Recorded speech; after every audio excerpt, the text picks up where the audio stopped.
Bienvenidos y bienvenidas. Mi nombre es Maximiliano Micol y estamos en el Salón de los Espejos, podcast que está dedicado al encuentro esencial con nuestra humanidad. Entonces, en el día de hoy vamos a estar con Sergio Maldonado, alias Checho, para quien lo conocemos, quien, bueno, es dibujante, quien es animador, quien es creador de sus imaginaciones y de las que tenemos en el aire, ¿no? Entonces, como podríamos que es una especie de semidios que crea realidades. Así que, bueno, con esta introducción, bienvenido, Checho. Gracias, Maxi, gracias. Pues tremenda introducción que me haces. Me parece, wow, como un nombre muy grande, un semidios, pero supongo que si hay un apetito por el juego de crear muy profundo, ¿no? Detrás de las personas que nos dedicamos a este tipo de cosas, entonces sí, de alguna forma sí se vuelve uno como un dios desde la creación en un mundo bidimensional, suele ser. Eh, entonces, chévere, sí, es un privilegio poderse uno dedicar a este tipo de cosas en la vida. La verdad, me siento muy privilegiado. Qué bueno. Bueno, entonces ya la primera pregunta y a donde nos vamos a adentrar de este viaje de lo externo, desde posicionarnos, desde conocernos, hacia hacia lo íntimo, ¿no? Para poder reconocernos más allá de lo que cada uno haga en sus virtudes, tener ese punto en común como humanidad y ese reflejo para que nos impulse a que cada uno haga lo que siente hacer, que nos cuentes cómo se vive ese dibujar, ese animar, ese crear y qué fue lo que te llevó eh, a comenzar este camino y que hoy, bueno, hoy en día ya vamos a explorar, pero que hoy en día te dediques a esto como oficio también. Sí, es una muy buena pregunta. Em, yo siento que el inicio, como para muchas personas que han terminado haciendo este trabajo, es cuando uno es muy niño, ¿no? Es un instinto natural rayar algo en las paredes, como con una crayola o algo así. Y no sé, supongo que en un momento descubrir ese proceso de interacción con la realidad y que también ver a mi papá que es ingeniero y a veces dibujaba cosas, ¿no? Un perro o a mi mamá o algo así. Era mágico, ¿no? Que esas líneas como que cobraban vida. Entonces, desde pequeño siempre me gustó trabajar con ese tipo de concepto, ¿no? Como jugar con transformar la realidad, hacía también a veces juguetes como con cajas de cereal y naves espaciales o cosas así. Y con plastilina me acuerdo mucho una ocasión que hice como una jirafa con un pedazo de plastilina amarillo y me pareció, era muy niño, este era súper pequeñito, pero como que ese momento donde ese pedazo de masa tomó como esa forma y se volvió algo reconocible, fue como muy increíble para mí, fue como, wow, esto es muy interesante, no sé, y ahí desde ese momento empezaron a suceder como más experimentos y a jugar mucho con la plastilina y desde pequeñito pues el regalo de cumpleaños o de Navidad para Sergio eran frascos de plastilina para que haga sus cosas. Entonces también se vuelve un refugio, ¿no? Para uno. Mm. Yo no era ese tipo de chico, ponle que era muy de jugar fútbol o atlético, deportista, sino más el tipo así nerdy que se quedaba, no sé, mirando hormigas en el pasto mientras que los otros estaban en otra cosa.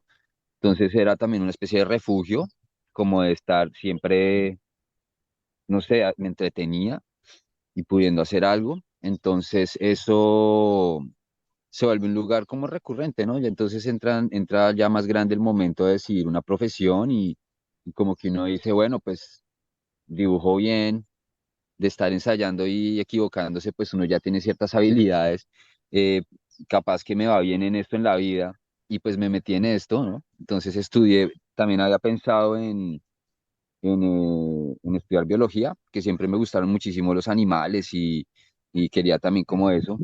Entonces, igual sentí que era como mejor en cuando estudié química, terrible, todo lo que eran las ciencias exactas se me daba fatal. Entonces, es la hora que todavía con mis 41 años me sueño que estoy haciendo las últimas exámenes de cálculo en el colegio. y me miro y tengo el uniforme.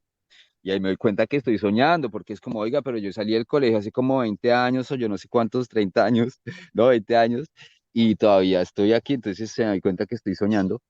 Y eso fue traumático, toda esa parte. Entonces decidí por eso irme por las ciencias como artísticas, digamos, porque tiene mucho de parecido, ¿no? La ciencia y el arte se parecen, son como hermanas gemelas y hay muchas cosas, muchos procesos que son similares, como de ensayo y error y de experimentación y de tal vez buscar como una hipótesis para algo y muchas otras cosas. Entonces, se inspiran mutuamente. Entonces, sí tengo como una parte de mi ser también como por ese lado de los animales y me gusta dibujar criaturas y cosas. Em, entonces supongo que eso siempre estuvo ahí presente, como que se volvió mi herramienta de interacción con el mundo y, y funcionó bien, como que la gente me identificaba como tenía gafitas, entonces el nerdito de dibujante, tran, y me ponían a hacer cosas de cartelera. Pues tuve como suerte en ese sentido que siempre eso me ayudó a encontrar mi lugar dentro de una sociedad que yo no entendía y que tampoco me entendía mucho a mí, pero ahí había como un puente. Y eso fue genial porque realmente ahorita tú me ves hablando, de pronto uno dice, este tipo hace frases que se entienden, pero yo de niño era hiper timidísimo. Y entonces me costaba demasiado interactuar con la gente y era un problema, por ejemplo, que me mandaran a comprar cosas a la tienda porque yo iba con la plata en la mano y a comprar la leche y siempre llegaban y me cogían el turno, me agarraban el turno las otras nuevas personas y yo como que no existía, ¿no? Y yo era como, oiga, pero aquí estoy. Y me costaba mucho eso, entonces, en cambio, mi hermanita, que era 3 años menor, llegaba a cualquier lugar y era instantáneamente llena de amiguitos. Entonces, sí, como que era ese tipo de niño. Entonces, como que también después ya más adolescente me di cuenta que eso no servía para nada y me empecé a abrir más y me encontré formas de poder ser más expresivo y pues menos mal encontré eso porque sí me he dado cuenta que es muy importante, ¿no? En la vida poder uno comunicarse con otros seres humanos y poder expresarse lo mejor posible. Entonces, eso fue sucediendo, ¿no? Entonces, a medida que más fue evolucionando, mi papá es un nerdo, también le encantan todas las cosas de tecnología y de computación. Entonces, fui el primer niño en el colegio que tuvo computador por ahí, o de los segundos. Y recuerdo mucho haciendo dibujitos en un programa, un Illustrator re primitivo que mi papá tenía.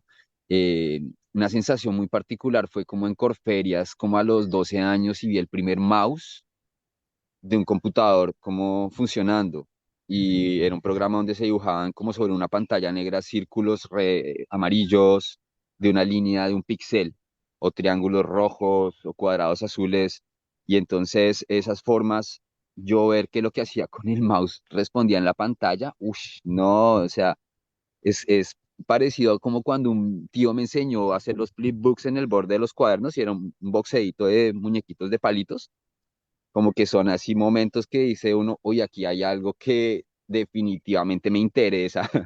Y esa mezcla de cosas como que ahí siguió evolucionando. Tuve unos padres que me dejaron también explorar eso y nunca me impusieron como, oiga, usted tiene que ser ingeniero o algo así, o abogado.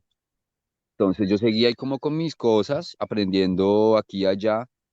Y sí, como que ese fue el camino que tomé hasta que salí del colegio. Y en la universidad, pues ya era el momento de hacer universidad, ¿no? Y yo viví esa revolución digital donde ya el que trabajaba en acuarela profesionalmente ya no tenía casi nada que hacer contra el que estaba en Photoshop versión 3 y ya empezó esa transición entre lo análogo y lo digital y yo como que salí del colegio en ese instante. Y entonces yo tenía por aquí la Universidad Nacional, que era donde te daban todo lo tradicional, acuarela, óleo, carboncillo, etcétera, todo eso. Y aquí hay una universidad que se llamaba Las Alcoles, que ni siquiera era una universidad, sino como una especie de taller de garaje. En ese momento era como muy pequeñito, pero enseñaban Illustrator y Photoshop. Y salía en un año y yo dije, este fue lo mío. Ya quería aprender 3D, siempre como que me gustó mucho toda esa parte de los computadores, supongo que por mi papá. Y entonces me metí a hacer ese curso de un año hiperintensivo y estuvo muy bueno, la verdad que siento que sí me ayudó porque me surfeé un momento donde era ya de los primeros chicos que sabían hacer eso, en Bogotá. Entonces como que empecé a tener clientes, también conocí un par de loquillos que se volvieron como amigos hasta el día de hoy y con ellos empecé a hacer como cosas. Entonces apenas nos graduamos hicimos una empresa y hacíamos multimedias y 3D para arquitectura y nos salió por ahí un Bodytech, ¿no? Entonces era el Bodytech que quería previsualizar cómo iba a ser su sede de la 106,19 o algo así en Bogotá.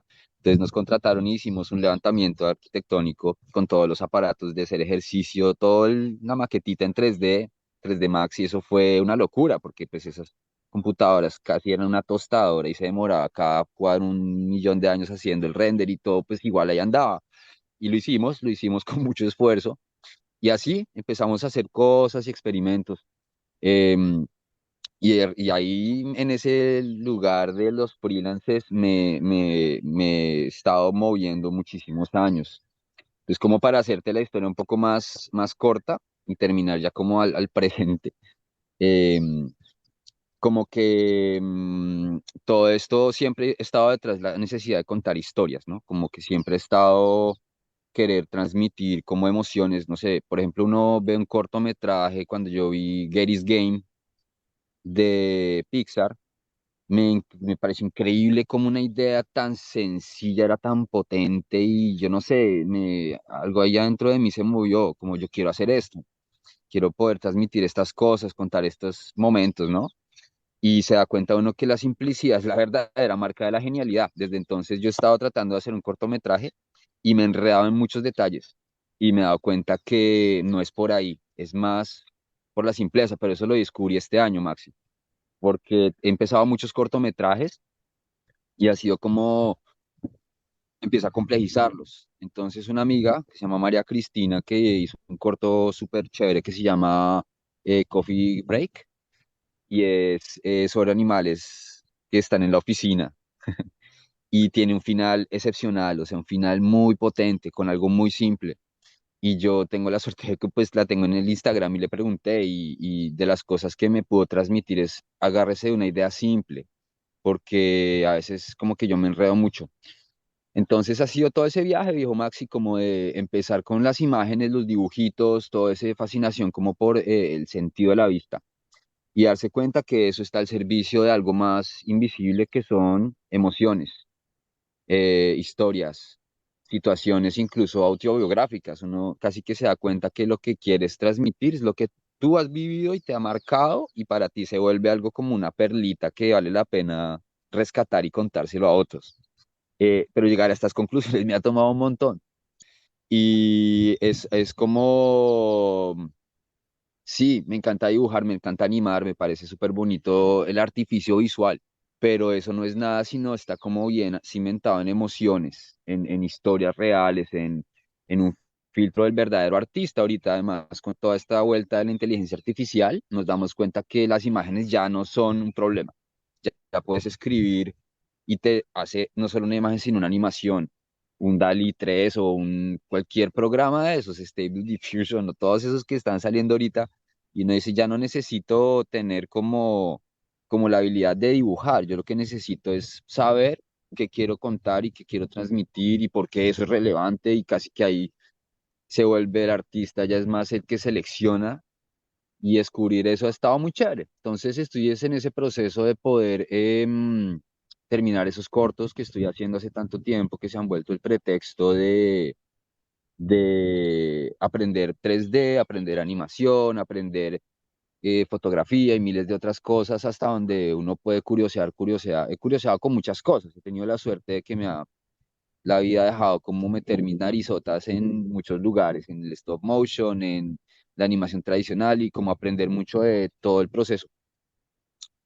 Entonces, todo eso es como más o menos la gama de cosas que han pasado desde la perspectiva de los dibujos en mi vida, ¿no? Y ahorita pues igual sigo amando dibujar y nunca voy a dejar de dibujar, pero cada vez me doy cuenta que quiero también es mezclarle más de escribir, por ejemplo, poder escribir historias y capturar como en ese medio también del texto esas perlitas que uno busca, como esas cosas excepcionales, esos momentos honestos y ya después las imágenes, estoy viendo que en cuestión de 2 años va a haber algún programa gratuito online donde uno simplemente mete su guión y ya se lo vuelve una película tipo Hollywood o algo así, y ya no se trata más de cómo hacer las imágenes, sino que se empieza a tratar más es de qué emociones y qué cosas tú quieres transmitir, qué historias, qué mensajes. Entonces, ese es el momento de coyuntura en el que estamos tan interesante. Fíjate que hay como dos revoluciones importantes dentro de mi historia, porque una es eso, de lo análogo a lo digital, y ahora de lo inteligencia natural a la inteligencia artificial, no sé cómo llamarlo, y donde ya pues como que la materia despertó, ¿no? Como que un computador es capaz de responderte como un ser humano, y eso es de locos. O sea, que esto va a quedar para... Yo, todo esto que dijiste lo guardaría para la posteridad, así en un disco de estos de oro, como para todos estos niños que están naciendo ahora, que digan, o sea, has vivido el proceso desde esos triangulitos que tenía tu padre a lo que es hoy, como decía, ¿no? Poner un guión y que ya te genere una animación, ¿no? Pero claro, ahí vamos a entrar en otro capítulo, que ahora te lo voy a preguntar, pero es justamente dónde está ese ser, esa esencia, y es lo que decías, ¿no? A mí me permitió de niño una forma de comunicarme con el mundo externo. Entonces, hablando de todo esto, o sea, este recorrido que estamos hablando cuenta un poco la historia que yo también la viví, ¿no? Esto de esta transformación hasta el punto de hoy, pero claro, nosotros cuando venimos al mundo, el mundo está en marcha y hay niños, hay niñas y niños que están viniendo ahora y el mundo está en marcha y está en marcha en otro formato, ¿no? Entonces, la pregunta que me gustaría ya a todo esto, más allá de que sepamos o no de animaciones, quienes estemos escuchando, sabemos que la genética y que la inteligencia artificial son dos cosas que están ahí en esa moral y ética, modificando la realidad en la que habitamos. Entonces, me gustaría preguntarte con respecto a esta animación, a esta inteligencia artificial, a todo este proceso que tenés adquirido y experimentado, ¿cómo ves el mundo? ¿Cómo ves el mundo y cómo te gustaría que, más allá de lo que se propone, porque el mundo propone algo, ¿no? Que eso lo sabemos todo, que hay algo como que parece que es lo mejor, que parece que es lo que hay que hacer, pero sin embargo, yo veo que hay cada vez más personas que se sienten solas, que hay más ansiedad, que hay más angustias, que hay más, bueno, para no entrar en otros temas de guerras y suicidios y etcétera, ¿no? Que son como muy delicados, pero en ese sentido, parece que hay algo que se propone que está buenísimo, la inteligencia artificial, la genética, tal y cual, pero el ser humano pareciera que deja de tener como ese sentido. Entonces, desde ese lugar, ¿cómo ves el mundo con respecto a lo que te corresponde, que es esta comunicación que encontraste desde niño? ¿Y cómo te gustaría que sea esa relación? En ese mundo vamos a ponernos que nos generamos este espacio, de este salón de los espejos, que es para justamente que nos encontremos y proyectemos también la realidad que queremos crear, porque nos toca, ¿no? Sabemos que Claro. estamos en el punto que nos toca crear esa realidad. Y somos nosotros, porque es energía todo, entonces, bueno, la intención va a ser lo que cree una realidad de otra, o todas juntas, pero bueno, dentro de la realidad personal, me gustaría bueno, que nos cuentes tu perspectiva de todo esto. Está muy chévere y pienso que es lo que tú mencionabas de todo el tiempo. Siento que el proceso de la información, si uno mira desde el Big Bang, es subdividirse y está pasando al mismo tiempo cosas terribles en el mundo y al mismo tiempo hay otros chicos, chicas que están haciendo cosas increíbles. Hay un Precious Plastic, que es un chico que sabe cómo hacer máquinas, enseña a hacer máquinas de reciclaje, y hay a la vez las guerras que hay ahorita de Estados Unidos siempre haciendo lo suyo, lo que sea, ¿no? Entonces siento que el mundo con todas estas tecnologías lo que hace es tener como nuevos juguetes que potencializan las intenciones que hemos tenido desde que somos unos simios, ¿sabes? Me fascina esa imagen de 2001 Odisea del espacio cuando el simio lanza el hueso al aire y el hueso se transforma en una estación espacial porque ahí nos está diciendo básicamente, somos el mismo mico, el mismo simio desde que estamos con el hueso hasta allá. O sea, son como 2 días en la evolución de una especie algo más desarrollado, no sé, como más parecido a Dios, no lo sé. Entonces, eh, creo que todo ese proceso es muy raro porque para nosotros desde la posición de humanitos es muy brutal. Yo pienso que va a haber muchos problemas. Realmente se va a haber una parte de la humanidad que va a atravesar cosas muy complicadas, artistas que se están quedando sin trabajo. Yo ya he vivido algunas situaciones que me han dejado como sorprendido que ya me reemplazó una IA. Entonces el cliente prefirió hacerlo con la IA que conmigo porque le sale más barato y de pronto no tan chévere todavía. Y en un futuro va a hacerlo igual mejor que yo. Entonces, el problema sí puede, o sea, va a generar muchas cosas, pero también hay muchas oportunidades y nuevas soluciones si uno lo mira desde otro ángulo. Entonces, creo que también uno, no se elige como que, cómo ve, cómo lee el tablero de juego, por un lado, y ahí uno también decide qué quiere aportar a ese tablero de juego. Entonces, ese tablero de juego va a haber personas que utilicen para hacer todo tipo de maniobras torcidas, hacer cosas ilegales con estas nuevas herramientas, juguetes que van a salir, robar gente, etcétera. Y seguramente van a haber otras personas que son capaces de hacer cosas muy increíbles para limpiar el planeta y ahí están las dos caras de la realidad siempre, pero cada vez como más rápido y como con más poder y más información. Entonces, sí, es como un proceso de aceleración, de también de que escribimos ahora en un día la misma cantidad de datos que escribimos en los primeros, no sé, 1000 años de humanidad. Hoy se escribe en un día de TikTok y cada vez como que hay más y más y más información. Alan Moore decía, la cultura se va a volver vapor. Y es esto que dicen de la singularidad, ¿no? En algún momento va a haber tanta data, tanta información, va a haber tanto que ahí va a haber algún proceso que todavía no entendemos bien cómo es nos vamos a digitalizar o algo así. Entonces yo siento que eso es el sentido hacia el que se dirige, no es el sentido hacia el que me gustaría, pero es muy general. Siento que dentro de esa burbuja general distópica que siempre nos han pintado, a lo Matrix, también van a haber cosas como muy increíbles, ¿no? Como de lo que te digo, personas utilizando, hay una chica que se llama Neri Oxman, que tiene un enfoque hacia el diseño muy genial. En Netflix hay una serie que se llama Abstract, el segundo capítulo es de ella, y ella mezcla lo que es la biología con la tecnología. Entonces crea una esfera que autogenera con gusanos de seda. Y así, su concepto de pronto de hacer, no sé, lámparas que son, no sé, no sé si ese proyecto lo tiene, pero bioluminiscentes y que mezclan tecnología con biología. Y pienso que ese sería como ya la punta de lanza de lo más futurista después de Terminator, digamos. Después de que todo se va a volver mierda, siento que va a haber una parte donde va a ser muy terrible, pero después de eso vienen cosas increíbles que es como saber utilizar esas herramientas de IA para conectarnos más con la naturaleza.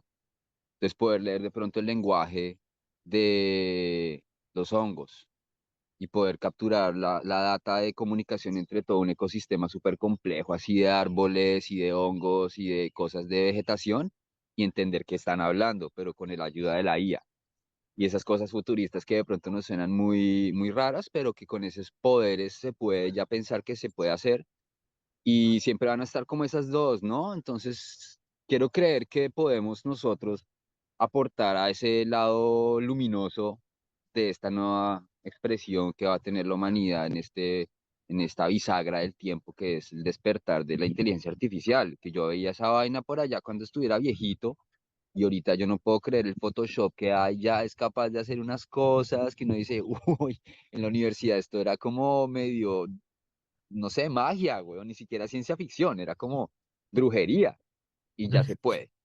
Y ahí como que uno dice, bueno, hay brujería, hay magia blanca y magia negra. Y ahí se cierra mucho como todas esas citas de, de ¿cómo es que dice Philip K. Dick? Eh, una tecnología lo suficientemente desarrollada es indistinguible de la magia. Y nos acercamos a ese punto donde ya es como si tú estás en un entorno completamente realista, en una realidad virtual y puedes crear cualquier cosa. ¿Qué vas a elegir crear? ¿Vas a elegir crear de pronto como un mundo parecido al de Mario Bros? ¿O vas a crear un mundo parecido al de Giger o al de cualquier otra cosa? Entonces es como una explosión, como una especie de juegos artificiales que vamos a vivir así una cosa loca de todas las expresiones, todas las cosas más raras, los sueños de las máquinas también. Estamos como viendo también una especie de ventana a un universo de información matemático, que es como sueña una máquina con, no sé, unas animaciones ahorita loquísimas de pedazos de sushi, pero convertidos en como, no sé, como trenes y cosas que son como sueños de máquinas. Uno dice, ¿qué demonios estoy viendo? Y te produce otro efecto y es como que esta nueva etapa ya viene. Y nos vamos a poder sumergir en eso. De hecho, pues somos como datos. Es una de las cosas que la física dice ahorita, que la sustancia más fundamental es información. Entonces, no sé, estamos llegando a ese lugar y dentro de eso van a ver tal cual como también en el momento de morirse se dice que hay deidades iracundas y deidades bondadosas. Es toda esa la gama de cosas que vamos a explorar y pues, no sé, uno para qué lado quiere aportar. Y ahí es donde viene seleccionar y hay muchas cosas en medio de eso y de pronto, no sé, de pronto no hay nada malo ni bueno, es más bien tú como que resuenas. Entonces eso va a estar bien loco, pero sí siento que hay que aportar como armonía, porque las nuevas generaciones están enfrentándose, hay como una especie de, no sé si hay un concepto que defina ese encuentro entre la tecnología biológica, que es un ser humano, y la tecnología no biológica, que es los computadores, internet, todo eso. Y eso que tú mencionabas de que los chicos llegan como un mundo en movimiento, ¿no? Y a veces creo que va a haber un lugar donde esa fricción va a ser demasiado brutal y no va a haber una capacidad de la tecnología biológica de adaptarse y responder a tantos estímulos. Y ya lo vemos con los chicos que es TikTok y YouTube y Instagram y están hipersaturados de data, pero a la hora uno de ir a hablar con ellos es difícil. No sabemos cómo hablar, es más difícil ahora interactuar desde lo físico que desde lo virtual con ellos. De pronto, si le mandara a los niños ahorita un mensaje de WhatsApp, tendría más su atención que si les digo, oiga, venga y vamos aquí a sembrar una plantica de tomate. Entonces, ese balance creo que se está rompiendo bastante y supongo que tiene que ver algo con ingeniería social también. Es más fácil controlar una granja de pollos dóciles que de pollos no dóciles. Entonces, supongo que hay también un proceso ahí como de unas esferas que no sé si llamarlas conspirativas o cómo llamarlas, pero el feudalismo no se acabó, el feudalismo se sofisticó. Muy bien, y eso es tipo frase de cierre, de ponencia, ¿no? Eh, sí, hay varias cosas que fuiste mencionando que está bueno rescatar, ¿no? Que tiene que ver con esto a mí me lleva como a pensar la similitud que hay entre el proceso de creación, de imaginación que tiene el ser humano con respecto a la creación que nos crea, que desconocemos, como si fuéramos parte del universo en el sentido de descubrir cómo nos hemos creado, como que si fuéramos el reflejo de eso mismo, porque mientras decía voy a reflejar esta realidad de Mario Bros o esta realidad de tal y de crear realidades, yo diría en ese sentido que me daría cuenta en ese momento que elegiría esta en la que estoy, porque uno se da cuenta que la vida, en ese sentido, tiene un grado de que no habría palabra para describir la maravilla que es la vida, a la biología, la tecnología que es la biología, ¿no? El proceso, como decía, la comunicación de los reinos minerales, de los hongos, de las plantas. Hay tradiciones, me hacías acordar, nativas que hablan de que nosotros vivimos dentro del sueño de las piedras, por ejemplo, y de las plantas. Entonces, uno ahí dice, pero esto cómo es que sucede, ¿no? Yo que trabajo con medicina china, por ejemplo, el estudio de los canales de energía, cómo funciona, y uno dice, como que esto tiene tecnología también y tiene una tecnología como muy increíble. Entonces nosotros estamos como tratando de imitar eso y creando posibilidades, que es lo que tenemos. Entonces, acá creo que entra un pensamiento, que es lo que rescatabas con esto de los niños, ¿no? También que vienen de cómo comunicarse, que tiene que ver con un pensamiento de herencia para como con la especie, más allá del individuo, de herencia, ¿no? Como decir, ok, ¿a quién le... también pienso en mí y todo lo que me fascina, pero también pienso en quienes vienen, ¿no? Cómo les dejo el mundo y creo que eso, como decía, ¿no? Se ha perdido un poquito en muchos aspectos con intención también, ¿no? Entonces, desde acá es un poco que surge la idea también de hacer estos encuentros y estas charlas, porque me parece como muy interesante ver que, más allá de lo que opina uno, ver qué visión tiene el otro, cómo vive su oficio, cómo vive esa comunicación que encontró saludable de niño, casi de supervivencia, podríamos decir muchas veces, que tiene el arte, ¿no? A llevarlo a un oficio y que eso te ayudó a comunicarlo, ¿no? Como todo ese proceso y a todo eso, todo lo que fue sucediendo en ese proceso, ¿no? Estamos hablando de algo que hacía unos triangulitos, a algo que apretás un botón y te genera toda una realidad. Entonces, en esto, y como para ir así como cerrando y llegando un poquito más a lo interno, me gustaría como que nos olvidemos un poco del mundo así como externo y de lo que nos proponen y de toda esta secuencia que siempre estamos pensando y nos tomemos este espacio, este ratito, para que cuentes un poco cuál es tu búsqueda desde tu ser más íntimo, desde ser un ser que tiene vamos a llamarlo un alma, una sensibilidad, una percepción del mundo, ¿cuál es la búsqueda íntima de tu alma, de tu existencia? Eso que está más allá de todas las cosas que se proponen y que deberíamos hacer y que funcionamos dentro del mundo este que ya viene rodando, por decirlo de alguna forma, ¿no? ¿Cuál es la búsqueda ni de Checho ni de Sergio, diría, de eso que está ahí adentro, que genera la vida, que para nosotros es misterioso, hay que reconocerlo, ¿no? Como todas las culturas que han tenido contacto con la Tierra y en esos lugares que le llaman misterio.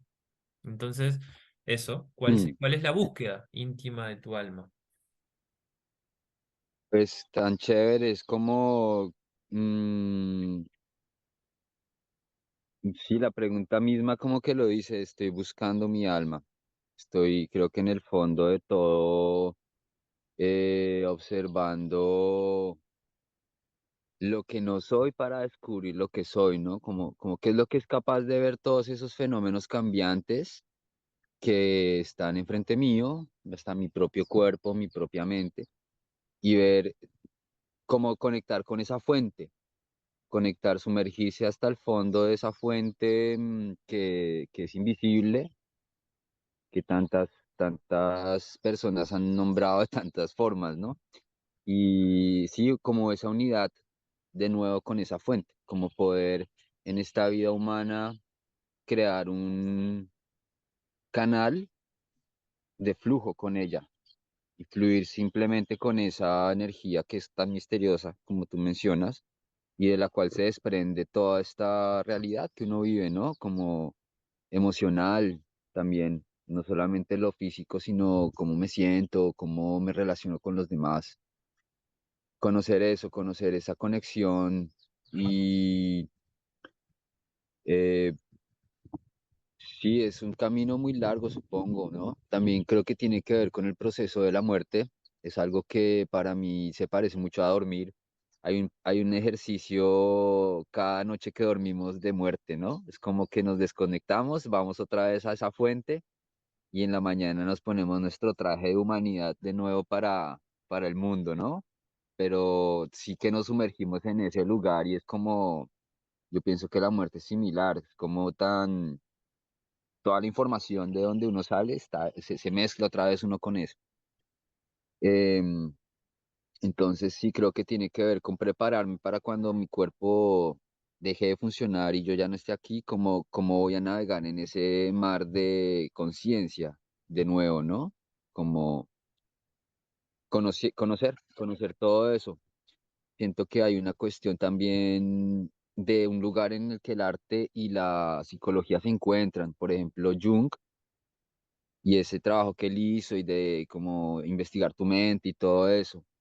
Y siento que todo eso, todas esas cosas son las que me atraen, pero es muy difícil poderle como uno poner un nombre a qué es eso.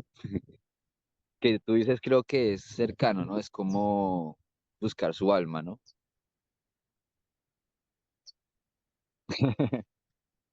Entonces es como ir yendo a ese espacio, porque ese espacio también, yo siento que un poco es por esto es que surge esto y el nombre, ¿no? El Salón de los Espejos tiene que ver con las culturas mayas, hablaban de esto, de que este tiempo era anunciado en el sentido de que íbamos a vivir esto, esta aceleración del tiempo, esta información, todo lo que estuviste describiendo y cómo esto, ¿no? Este desde que nací hasta cómo fue sucediendo todo, nos va llevando justamente a que, a que esas realidades que no son nos muestren nuestra verdadera esencia.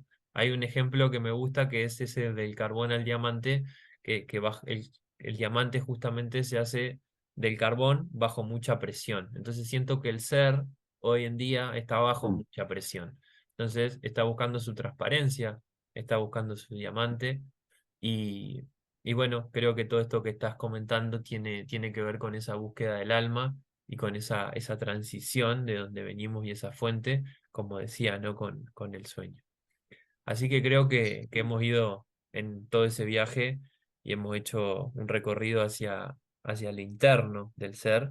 Así que simplemente agradecerte, Checho, bueno, por contar tu historia, tu vida y tu sentir en este espacio y para todas las personas que estén ahí escuchando. No, Maxi, gracias a ti por tan buenas preguntas y gracias porque también siento que comunicando esto me entendí un poquito más. Entonces me sirvió también mucho. Y bueno, sí, qué placer poder compartir algo de uno para el mundo. Bueno, gracias y sí, de eso se trata, ¿no? De compartirnos, entendernos y contactar con esa esencia que desde ahí todo va a brotar y todo va a nacer naturalmente acompañando la vida. No hay que apurarse. Así que bueno, gracias a todos los que estén escuchando ahí y nos vemos en un próximo encuentro. Saludos.